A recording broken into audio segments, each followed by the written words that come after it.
Welcome back to Winners and Losers, where today we're breaking down the Netherlands' 3-1 victory over the US men's national team in the last 16 of the World Cup in Qatar.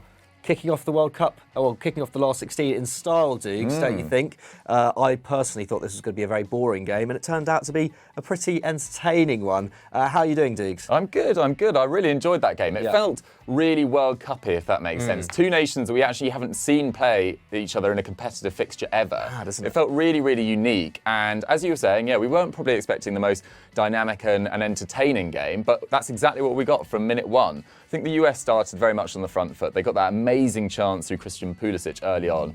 Very smart save from Noppert, who has just been one of the finds of the tournament, really, especially considering he hasn't played a lot of club football over the last couple of years. But then the Netherlands came storming back into it, and I think were fully deserved of the win in the end. I thought the highlight of the goals was probably the Depay first one, with that 20-pass move, everyone getting a touch on it. It was absolutely electric stuff. Denzel Dumfries getting 2 assists in this game as well, and then capping that performance with a goal at the end. So much space at that back post. I think the US will look at that, and they'll look at some of their...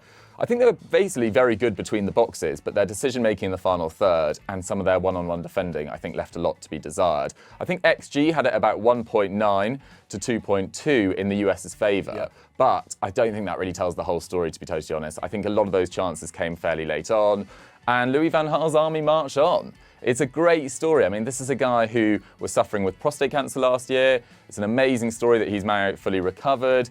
And his World Cup record is absolutely immense. He's been unbeaten in his first 11 World Cup matches. That excludes penalty shootouts, by the way, which we're classifying as a draw. And that's close to a record, I think, is Luis Felipe Scolari and Zagallo are the only managers ahead of him on that ranking.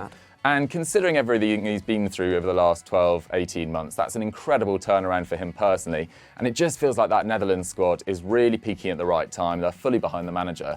And it was a dominant display.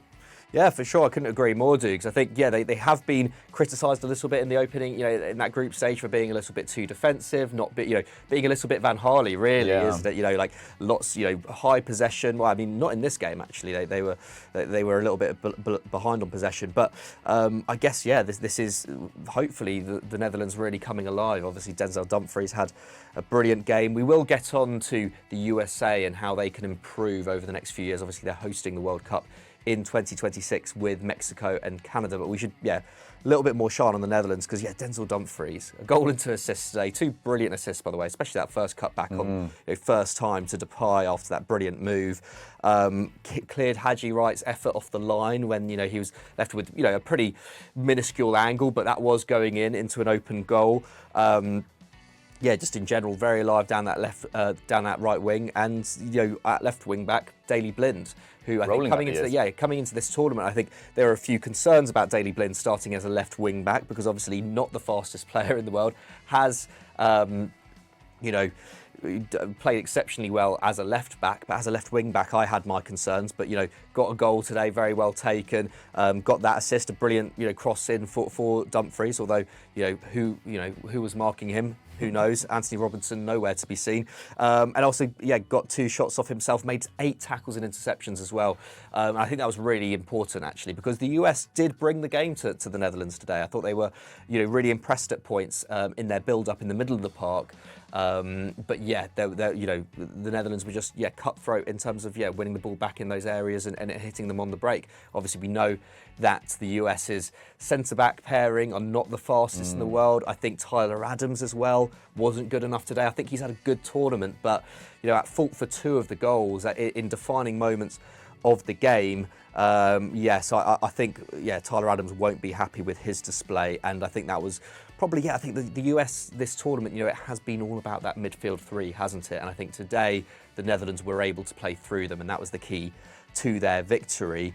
That brings us on though to the US, Dukes, because like I said, they're hosting the tournament in the 2026. I think this tournament was always going to be a little bit of a litmus test for what US football, what US men's football looks like in the 2020s, because they're going to be wanting to go deep in 2026. I think that's that's a tournament that that they've been readying themselves for years now, and last 16 is a very respectable finish for a side that didn't even make the 2018 tournament. I think the US men's national team has now made it out of the groups at the last 3 World Cups they've been in, which is a record for them. Where do they need to improve? Where worries you most in this team? Yeah, well, I think you make a very good point about the importance of the North American sides doing well and Central American sides doing well, given the fact that the 3 of them are hosting in 2026. I think Canada obviously didn't get a win, but they got quite a few goals. They never scored in a World Cup before. Mexico were probably the biggest disappointment out of the 3. Really came alive in that final game, but it was too little too late. And I think their manager, Tata Martino's probably got some questions to answer about why they were so defensive, particularly in that opening game against Poland. But on the US side, I'm going to leave you to talk about the forwards, because I think there is a potential issue at number 9. But I think in their midfield, it's obviously phenomenal. 3 players playing at the height of their powers, playing for massive clubs in Europe. We'll see what happens with Weston McKennie over the next couple of years with that Juventus situation sort of emerging. But I think it was really telling in this game that Van Gaal's tactics were quite clear to let Zimmerman and Ream have the ball very clearly. And then as soon as it got into midfield, press them really intently.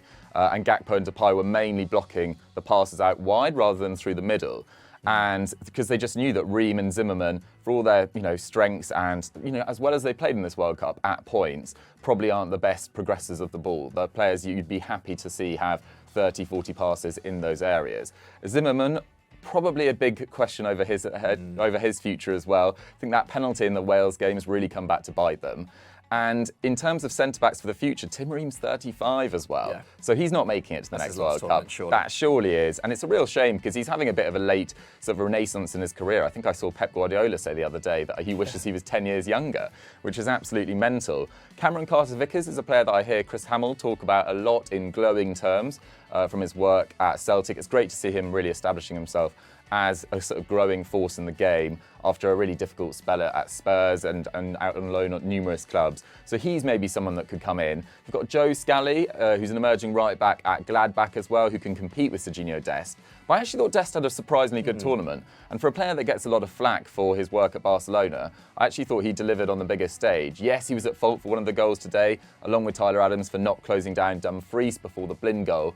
And then Dest wasn't marking Blind closely enough, and that was a mistake, and he'll live to rue that. But he's definitely one that showed in this tournament that he is improving, particularly in possession. I think his work in the final third could do with a bit of tidying up as well. But Matt Turner in goal made some phenomenal saves in this game. I think he covered himself in glory this tournament, especially given the lack of football he's been playing. So it's really at centre-back. So Cameron Carter-Vickers in, Zimmerman and Ream out for me. Yeah. And hopefully another centre-back emerges because they don't want to let down this amazing crop of midfielders and Pulisic, of course, who will be expecting big things in 2026. But what do you make about their forward options, McCubs? Yeah, I feel like the centre-forward prospects are potentially, that there's potentially more going on there. It's difficult with centre-backs, isn't it? Because, it's rare that you get, some 19-year-old suddenly coming through and being a world beater at centre-back or being of international quality. So in the next 4 years, who knows what the centre-back situation will be for the US. Chris Richards as well. Forgot to say. At Crystal Palace, obviously been injured for much of this season, can play as a full-back and at centre-back.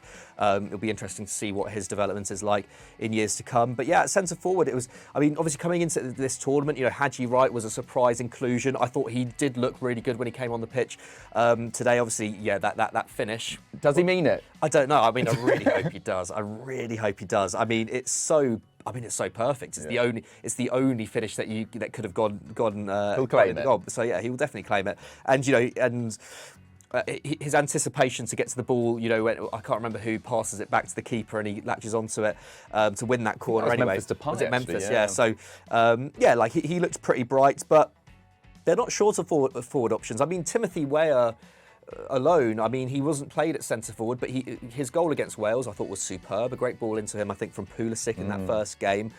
Really lovely finish. And I know he hasn't classically played as a centre-forward throughout his career, consistently at least. But at 22, he's still got a lot of development. Maybe in 4 years' time, he will have found a more regular spot at centre-forward. Ricardo Pepi, who was obviously left out for Haji Wright. One of Henry's favourites. Yeah, 6 goals in 9 appearances for Groningen this season. Unlucky to not make the play. And I think in the thinking of the manager Berhalter, I think he wanted a more classic number 9. I think Haji Wright does fit that a little bit more, whereas Ricardo Pepi tends to drift out wide as well. But barring some major injury, he is surely, he's on the plane in 2026 if he carries on as he is. He's going to be 23 then. And then Daryl Dike, who has been injured, also, injury problems this season as well. But 3 goals in 8 appearances for the States, was brilliant at Barnsley, wasn't he? He's at West Brom now. Again, we haven't really seen enough of him this season, but, at 22 again, still has a lot of years left in him. He's, played in really good pressing systems as well.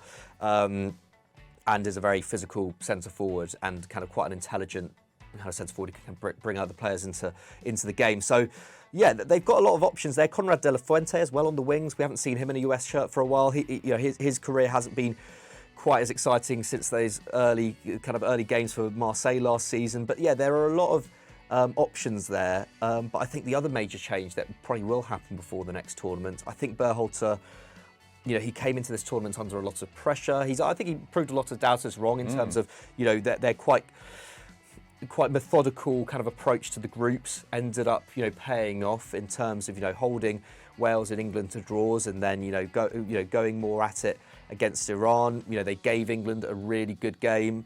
So I think he has to come in for a lot of praise, but I would not be surprised to see a more attack-minded coach maybe brought in for 2026 because it is their stage. They will be there partly to entertain, I think, the US men's national team. Didn't see enough of Brendan Aronson in this tournament for my liking personally, and I think that was a tactical decision, wasn't it, not to have a kind of roaming kind of number 10 kind of player in that team. They wanted that midfield to be really combative, and I think given the centre-backs that they do have, I think that was probably the right decision tactically. But, if they have a more expansive back line come 2026, then I would expect to see a kind of number 10, Brendan Aronson, in there. I don't know if you have any other suggestions, Dukes. Yeah, I've got one. I mean, he's just a guy with so much potential who we just haven't seen fit consistently. Gio Reyna. Of course. Hopefully, by 2026, he's playing regularly at Dortmund. His body hasn't consistently let him down as it has in the last couple of years. Because then we are looking at, as you mentioned, numerous attacking options. And a World Cup where the hosts go far is so much better for the tournament. And the US, I think they've made one quarter-final in 2002, but it's just consistently letting down or, not quite getting over the line in the last 16, which is no disrespect. They're an emerging soccer nation or football nation. But yeah, it's called football. It is called football, yeah. That has won out. But it'd be great to see them go a bit further next time round. Yes, absolutely, Dukes. But what do you guys reckon at home? What did you make of the US's performance at Qatar, and where do you think they can improve going into 2026 as hosts? And what do you think of the Netherlands' chances going into the quarterfinals? Barring a disaster against Australia, they're probably going to be playing Argentina. So a tasty potential tie lined up there. If you enjoyed this video, please leave it a like. And if you're new here, please subscribe to Football Daily because we're covering every single day of World Cup action on here. So yeah, stay tuned. Thanks for watching and we'll see you next time.